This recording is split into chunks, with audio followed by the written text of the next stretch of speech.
What's going on, guys? This video is why I left personal training in the first place and now run an automation agency for fitness businesses.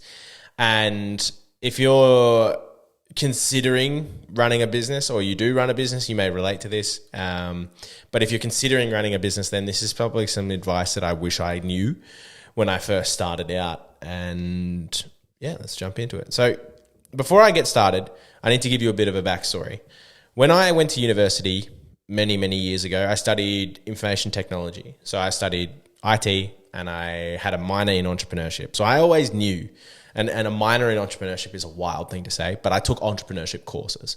And I always knew I wanted to run a business of some sort. I knew big things were like on my kind of horizon, but I simply waited a very long time to take action on it. And, I worked for Apple and spent like 4 years at Apple climbing the ranks. I climbed the ranks very quickly at Apple. Anyone who works at Apple, these things don't happen very quickly, but I went from like a technician to a part-time technician to a full-time team trainer in a very short amount of time. It was like 2 years. And for me, I kind of learnt a lot in that time about how to kind of climb corporate ladders, whatever. From there, I took that information, went and worked in consulting at Deloitte in the DevOps space, doing support, helping clients, all that kind of thing, and learned a bunch about automation. That's where I kind of learned the ropes a little bit. I was there for 18 months or so. In that time, I'd been training. I'd been lifting weights the whole time, and people would ask me for help, and I would give them help, and I'd help them lose weight. And I had case studies before I even knew I needed case studies. And I found that I should just do this for a job, man. Like if I woke up every day and helped people train and all this kind of stuff, it would be fantastic. And I thought I wouldn't mind getting up at 5 o'clock in the morning and going training people. I was very wrong. And, my lifestyle as a 9 to 5er was really like an 8 to 4. And it was pretty damn good. But if I'd stayed there by now, I would have been if not a senior manager, a manager of sort, and I would have done quite well. However, I decided to leave, became a personal trainer when I moved to the Gold Coast and, started a good life and did the 12 weeks of training people in person. And I didn't even make it to the end of the 12 weeks before I decided to move back to Melbourne, right? So when I started training people, I just wanted to train people. And I thought that's what I wanted to do. And realistically, I didn't understand at the time that when I started a business, I became a marketer, I became a salesperson, I became finance, I became HR, I became the fulfillment person, and all of those things all at once. And personal training is, I honestly don't think a good first business, but it was the one I started with. So it's what I kind of had. And I stuck that out for, 8 weeks in person, and I made good money. I was making money within the first week. I signed the first 2 or 3 clients in the first week just because I looked the part, and people were like, I want to train with him. He's the strongest guy in here, which I was. No ego. I was the strongest person in there. And I just didn't find any joy in it. I didn't care, which is just so funny to admit. And, I transitioned to online coaching, and I thought that would be better because I could live the remote lifestyle and all this kind of stuff. And I'd coach people online whilst I was training people in person. However, that wasn't the case as well. And, I tried for months and months and months and years to become this online coach, where, people would be flooding my doorstep with with leads and all that kind of stuff. And, I had some success. I started making TikTok content, and my content on TikTok, some of my videos went viral, I would even say, 250,000 views, which was crazy for me because I was like, this is insane. And my email list grew from 0 to 1,000 people overnight. And I thought, this is it. This is how I start making really good money and sell people. But the email list built, and nothing happened afterwards. I didn't email people. I didn't reach out to anyone. I didn't want to sell anyone. I just wanted people to say yes and pay me money straight off the bat. And after that kind of had happened, I realized, I don't have any systems in place. I need to start building some of those. So, I did, and I had these systems built, but there was no lead flow. So I was like, I'm just wasting my time here. And the tough, but probably a big of a saving decision that I had to make was if I still want to coach people, I need to do something about this, and I need to go and work for someone, because I can't do the lead flow. Like, I'm just not getting leads. They're not inquiring with me. I just don't know how to communicate to people in a way that they will listen.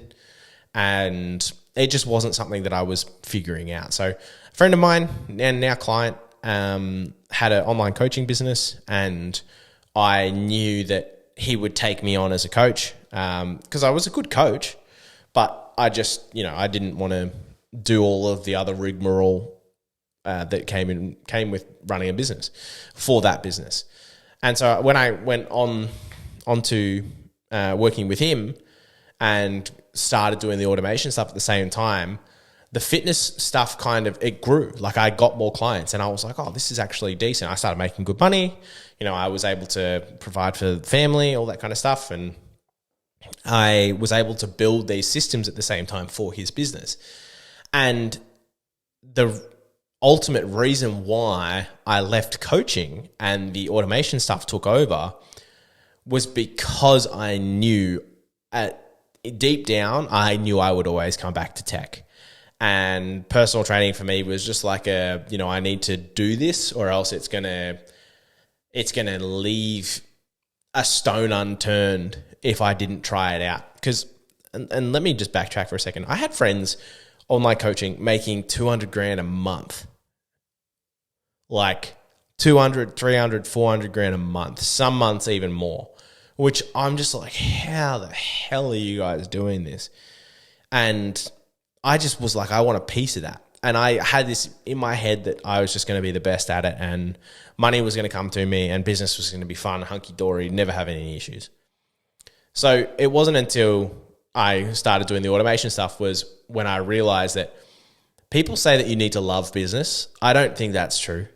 I think everyone has different motivators for different things, but I know that I definitely didn't love coaching. But the automation stuff, I was like, I love this. Like, I really do enjoy it. And what that has allowed me to do in the last couple of years is actually enjoy the process of building the business, the marketing, the sales, all that kind of stuff. And in that time, I kind of realized that personal training was the necessary step that I needed to take. Automation and building systems and being a growth partner or a tech partner in businesses is what I'm actually good at. And being good at something makes you want to do it more, and it helps you get through the shit times.